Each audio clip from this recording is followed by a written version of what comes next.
इस कहानी की शुरुआत होती है 1988 में, जहां अमेरिका के एक शहर डेरी में 12 साल का बिल अपने 6 साल के छोटे भाई जॉर्जी के साथ रहता है। अब एक दिन बारिश हो रही थी और जॉर्जी बिल को उसके लिए एक बोट बनाने को कहता है। बोट को बनाने के बाद जॉर्जी उसे बाहर पानी में चलाने लेकर जाता है और वहां बोट चलाते चलाते उसकी बोट एक नाले में गिर जाती है, जिसके बाद वो उसे वहां से निकालने की कोशिश करता है। लेकिन तभी उसे वहां एक जोकर दिखाई देता है जिसका नाम पेनीविस था और जॉर्जी की बोट उसी के पास थी। अब जैसे ही जॉर्जी अपनी बोट उससे लेने की कोशिश करता है, वो जोकर जॉर्जी के हाथ पर जोर से काटकर उसके हाथ को अलग कर देता है और जैसे ही जॉर्जी वहां से भागने की कोशिश करता है, वो जोकर उसे उस नाले में खींच लेता है। इसके बाद हम देखते हैं माइक को, जो कि एक कसाई है और अपनी रोजी रोटी चलाने के लिए मीट बेचता है। अब समय आगे बढ़ता है और हम देखते हैं कि जॉर्जी को गए हुए 1 साल बीत चुका है, लेकिन बिल अब भी हर समय उसे ढूंढने की कोशिश में लगा रहता है। इसके बाद हम सीधा पहुंच जाते हैं एक स्कूल में, जहां बिल अपने 3 दोस्त रिची, एडी और स्टैन के साथ पढ़ता है और बीच बीच में उसके दोस्त कभी कभार उसकी हकलाने की आदत का मजाक भी उड़ाते हैं। बिल के स्कूल में कुछ ऐसे ही बच्चे हैं जो कि हर किसी को परेशान करते हैं और हेनरी उन्हीं बच्चों में से एक है। इसके बाद हम देखते हैं कि बैन को, जो कि स्कूल में नया नया आया है और थोड़ा डरा हुआ है, तभी वहां उसकी एक क्लासमेट बेवर्ली आती है और उसका डर दूर करती है। इसके बाद वो दोनों अपने अपने घर चले जाते हैं। अब हम देखते हैं कि माइक एक जगह मीट की डिलीवरी करने पहुंचता है, जहां उसे भी वो जोकर पहली बार दिखाई देता है, जिसे देख के वो बहुत डर जाता है। इसके बाद हम देखते हैं स्टैन को, जो कि अपने मंदिर में जाता है, जहां उसे एक पेंटिंग दिखाई देती है जिसमें एक डायन की अजीबो गरीब शक्ल बनी हुई थी और तभी वो डायन पेंटिंग से बाहर आकर स्टैन पर हमला कर देती है, जिसके बाद स्टैन वहां से भाग जाता है। इसके बाद हम देखते हैं कि बिल अपने सभी दोस्तों के साथ शहर के एक नाले में जॉर्जी को ढूंढने जाता है। वहीं दूसरी ओर बैन एक लाइब्रेरी में बैठा था कि तभी वहां उसे एक बिना सर का आदमी दिखाई देता है और बैन वहां से डरकर भागने लगता है और वो आदमी धीरे धीरे उस जोकर में बदल जाता है। इसके बाद बैन किसी तरह खुद को बचाते हुए लाइब्रेरी से बाहर आ जाता है और घर की तरफ जाते हुए बैन को रास्ते में हेनरी और उसके दोस्त मिलते हैं, जो बैन को बिना किसी बात के मारना शुरू कर देते हैं। इसके बाद बैन उन्हें किसी तरह चकमा देकर वहां से भाग जाता है, लेकिन अब हेनरी और उसके दोस्त भी बैन का पीछा करने लगते हैं। अब बैन भागते भागते उसी नाले तक पहुंच जाता है जहां बिल और उसके दोस्त जॉर्जी को ढूंढने आए हुए थे। तभी वो सभी बैन को लेकर शहर में जाते हैं, जहां बिल बैन के इलाज के लिए मेडिकल शॉप से फर्स्ट एड लेने जाता है, लेकिन वहाँ उनके पैसे कम पड़ जाते हैं और तभी वहाँ बेवर्ली आती है, जिसके बाद वो उनकी फर्स्ट एड ले जाने में मदद करती है। दूसरी तरफ हम देखते हैं कि हेनरी का एक दोस्त बैन को ढूंढते ढूंढते एक नाले में पहुंचता है, जहां वो जोकर उस पर हमला करके उसे मार देता है। इसके बाद हम पहुंचते हैं बेवर्ली के घर में, जहां हमें पता चलता है कि बेवर्ली के पिता उसके साथ यौन शोषण करते हैं, जिसकी वजह से बेवर्ली बहुत दुखी रहती है। जैसे ही एक बार उसके पिता उसके बाल छूते हैं, बेवर्ली गुस्से में आकर अपने बाल काटकर छोटे कर लेती है। अब धीरे धीरे वो सभी अच्छे दोस्त बन जाते हैं। तभी एक दिन बहन सबको उस शहर की कहानी बताती है कि कैसे डेयरी में हर साल कई बच्चे अपने आप गुम हो जाते हैं और फिर कभी नहीं मिलते। बस कभी कभार किसी न किसी के खून से सने हुए कपड़े एक कुएं के पास दिखाई दे जाते हैं। इसके बाद हम देखते हैं कि एक बार एडी अपने घर जा रहा था कि तभी वो एक भूतिया घर के पास से गुजरता है कि जहां उस पर एक अजीब आदमी अटैक कर देता है और वहां एडी को भी वो जोकर दिखाई देता है, जिसके बाद एडी किसी तरह वहां से भाग जाता है। और अगले सीन में हम देखते हैं बेवर्ली को, जिसको अपने बाथरूम के सिंक में से कुछ आवाज आने लगती है और जैसे ही वो सिंक में जाकर देखती है कि तभी वहां से बहुत सारा खून निकलता है, जिसकी वजह से उसका पूरा बाथरूम खून से रंग जाता है। ये सब देखकर बेवर्ली बहुत डर जाती है और बेवर्ली की चिल्लाने की आवाज सुनकर तभी वहां उसके पिता आ जाते हैं, जिन्हें वहां कहीं भी खून दिखाई नहीं देता है। इसके बाद हमें पता चलता है कि ये घटनाएं उन सभी दोस्तों के साथ एक एक करके हो रही थी। और अब अगला नंबर आता है बिल का, जहां उसे अपने घर में एकदम से जॉर्जी दिखाई देता है और उसका पीछा करते करते बिल अपने घर के बेसमेंट में पहुंचता है, जहां हम देखते हैं कि वो पूरा बेसमेंट पानी से भरा हुआ है। तभी बिल को जॉर्जी के पीछे वो जोकर खड़ा दिखाई देता है और जिसके बाद वो जोकर उस पर अटैक कर देता है, लेकिन बिल अपनी जान बचाकर वहां से भाग जाता है।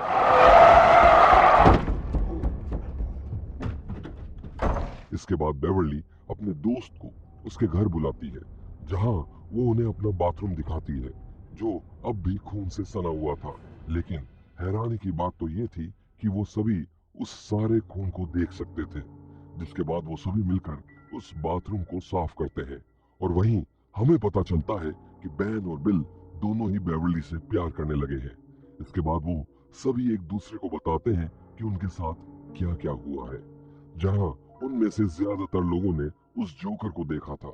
दूसरी तरफ हम देखते हैं कि एनरी और उसके दोस्त मिलकर माइक को परेशान कर रहे थे, उसे बार बार मार रहे थे कि तभी वहां बिल और उसके सभी दोस्त पहुंच जाते हैं और उन पर पत्थर फेंकना शुरू कर देते हैं।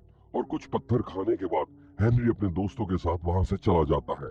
इसके बाद माइक भी उन सभी को उस जोकर के बारे में बताता है, जिसके बाद बैन उन सबको बताता है कि जब उसने इस शहर का इतिहास देखा था तो उसे पता चला कि वो जोकर हर 27 साल में एक बार अटैक करता है, जिनमें ज्यादातर बच्चे ही होते हैं, क्योंकि उन्हें डराना थोड़ा आसान होता है और इसी डर का फायदा उठाकर वो जोकर बच्चों को मारता है।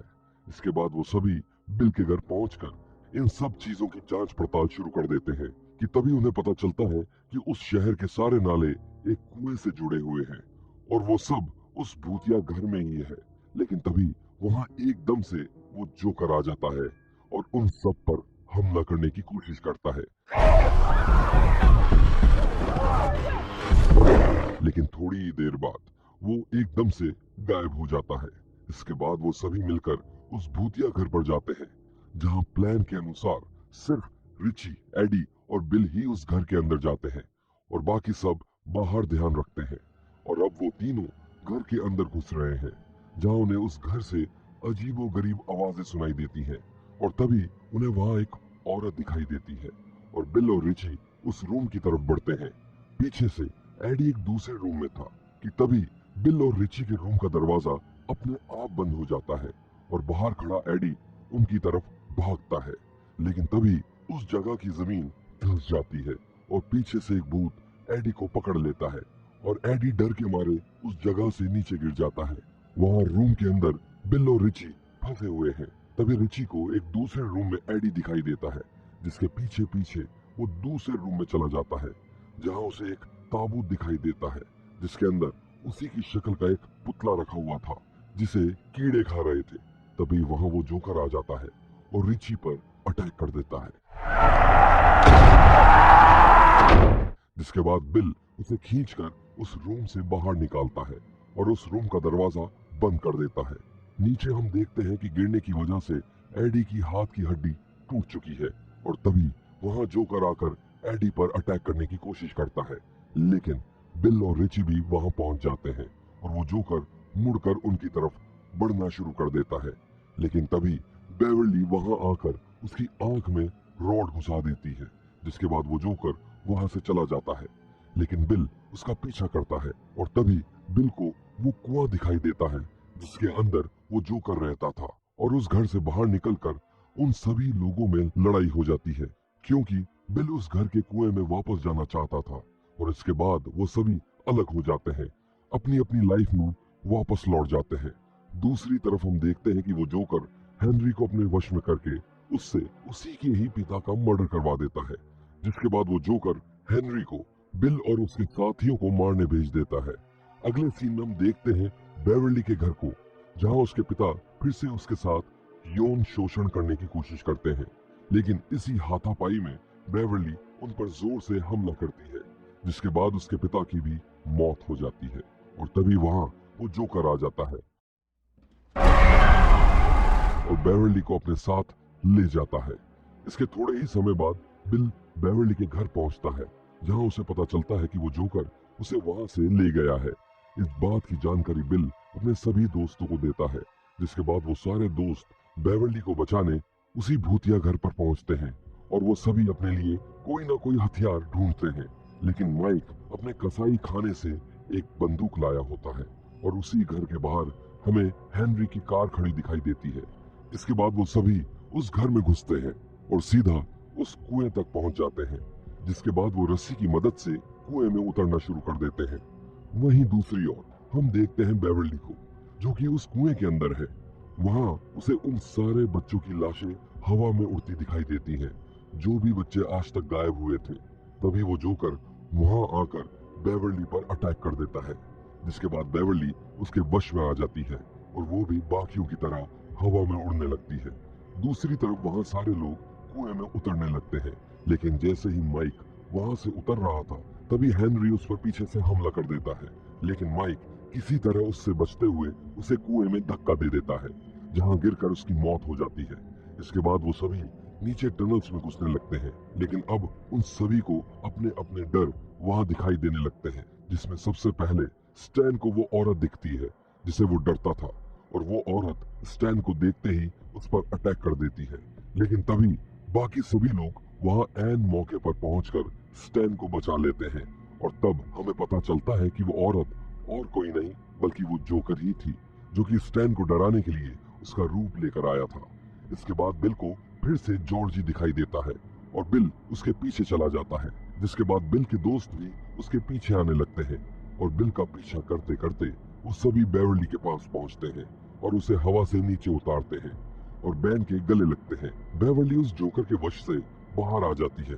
दूसरी ओर बिल को जॉर्जी मिल जाता है, जहां वो बिल को उसे अपने साथ घर ले जाने को कहता है। लेकिन क्योंकि बिल को पता था कि वो जॉर्जी नहीं बल्कि जोकर ही है, इसी वजह से बिल उसे अपनी बंदूक से शूट कर देता है, जिसके बाद जॉर्जी अपने असली रूप में आता है, जो कि जोकर ही था। इसके बाद वो सभी लोग उस जोकर पर अटैक कर देते हैं और जोकर उसमें उन सभी लोगों को अपना अपना डर दिखा रहा था। लेकिन फिर भी वो सभी उससे लड़ते जा रहे थे, क्योंकि ये जोकर उन्हीं लोगों को मार पाता था जो इससे डर जाते हैं। लेकिन इन सभी बच्चों ने अपने डर पर जीत पा ली थी और आखिर में वो जोकर वहां से दूर भाग जाता है। इसके बाद हम देखते हैं कि वो सभी उड़ती लाशें अपने आप नीचे आने लगती हैं और आखिर में वो सभी वहां गले मिलते हैं। फिल्म के अंत में हम देखते हैं कि वो सभी मिलकर ये शपथ लेते हैं कि अगर कभी ऐसा दोबारा हुआ तो वो सब फिर से साथ आकर उससे लड़ेंगे। तो ये थी इट फिल्म की सारी कहानी।